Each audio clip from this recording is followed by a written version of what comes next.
ನೋಡಪ್ಪ, ಮಾದಾಯಿ ನಾವು ರೆಡಿ ಇದ್ದೀವಿ, ನಾವು ಪ್ರಾರಂಭ ಮಾಡೋಕ್ಕೆ ರೆಡಿ ಇದ್ದೀವಿ. ನೀವು ಇವ್ರಿಗೆ ಕೇಳಬೇಕಾದಂಥ ಜೋಶಿ ಕೇಳಬೇಕಾದ ಪ್ರಶ್ನೆ ನನಗೆ ಕೇಳಿದ್ರೆ, ಜೋಶಿಯವರು ಕೇಂದ್ರ ಸರ್ಕಾರದಿಂದ ಪರಿಸರ ಇದೆಯಲ್ಲ, ಎನ್ವೈರನ್ಮೆಂಟ್ ಕ್ಲಿಯರೆನ್ಸ್ ಕೊಡಿಸಿದ್ರೆ ಇಮಿಡಿಯೇಟಾಗಿ ಮಾಡ್ತೀವಿ. ವಿಚಾರದಲ್ಲಿ ಏನು ತಾವು ಪತ್ರ ಬರೆದಿದ್ದೀರಾ ಹಣಕಾಸು ಆಯೋಗಕ್ಕೆ? ಕೇಂದ್ರ ಸರ್ಕಾರ ಪರಿಹಾರ ಕೊಡಬೇಕು ಹಣಕಾಸು ಆಯೋಗಕ್ಕೆ. ಹಣಕಾಸಿನ ಆಯೋಗ ಬೇರೆ. ಆರ್ಟಿಕಲ್ 280 ಪ್ರಕಾರ ಹಣಕಾಸಿನ ಆಯೋಗ 5 ವರ್ಷಕ್ಕೊಂದ್ಸರಿ ಆಗುತ್ತೆ. ರಾಜ್ಯ ಮತ್ತು ಕೇಂದ್ರ ಸರ್ಕಾರಗಳಿಗೆ ಈ ದೇಶದಲ್ಲಿ ತೆರಿಗೆ ಆಯ್ತದಲ್ಲ, ತೆರಿಗೆ ಅದನ್ನು ಯಾವ ಪ್ರಮಾಣದಲ್ಲಿ ಹಂಚ್ಕೋಬೇಕು ಅಂತೇಳಿ ಶಿಫಾರಸು ಮಾಡ್ತಾರೆ.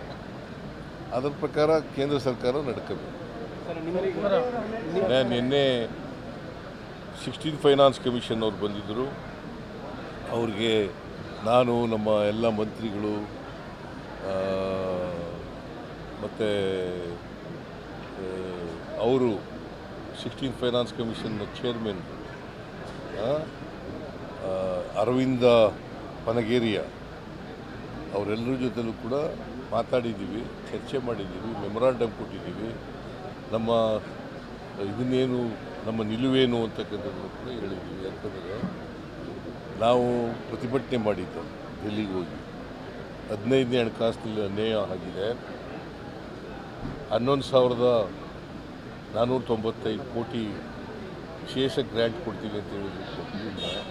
ಶಿಫಾರಸು ಮಾಡಿದ್ದು 15ನೇ ಹಣಕಾಸು, ಅದು ಕೊಟ್ಟಿಲ್ಲ. ಮತ್ತು ನಮಗೆ 4.713ರಿಂದ 713 ಅಲ್ಲಿಂದ 3.647 ಕಡಿಮೆ ಆಗಿಬಿಟ್ಟಿದೆ. ಸುಮಾರು 1.66% ನಮಗೆ ರಾಜ್ಯಕ್ಕೆ ಬರಬೇಕಾಗಿದ್ದಂತೂ ಬರಲಿಲ್ಲ. ಅದರಿಂದ ಒಟ್ಟಾರೆಯಾಗಿ ನಮಗೆ ಸುಮಾರು 80,000 ಕೋಟಿ ರೂಪಾಯಿ 5 ವರ್ಷದಲ್ಲಿ ನಷ್ಟ ಆಗಿದೆ 15ನೇ ಹಣಕಾಸಿನ ಆಯೋಗ.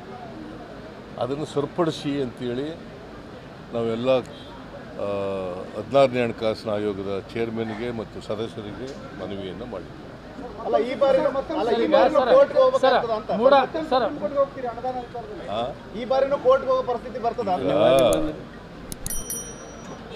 ಕೂಸುಟ್ಟಕ್ಕೆ ಮುಂಚಿತವಾಗಿ ಇದನ್ನು ಅಲಿಸ್ಕೊಳ್ಳೋಕ್ಕಾಗಲ್ಲ ಅಲ್ವಾ? ಅವ್ರು ವರದಿ ಕೊಟ್ಟರು, ನಾವು ವಿಶ್ವಾಸ ಇದೆ, ಇದ್ರ ಮೇಲೆ ಆಯೋಗದ ಮೇಲೆ ವಿಶ್ವಾಸ ಇದೆ. ನಮ್ಮ 15ನೇ ಹಣಕಾಸಿನಲ್ಲಿ ಆಗಿರ್ತಕ್ಕಂಥ ತಪ್ಪುಗಳನ್ನೆಲ್ಲ ಸರಿಪಡಿಸ್ತಾರೆ ಅಂತಕ್ಕಂಥ ನಂಬಿಕೆ ಇದೆ.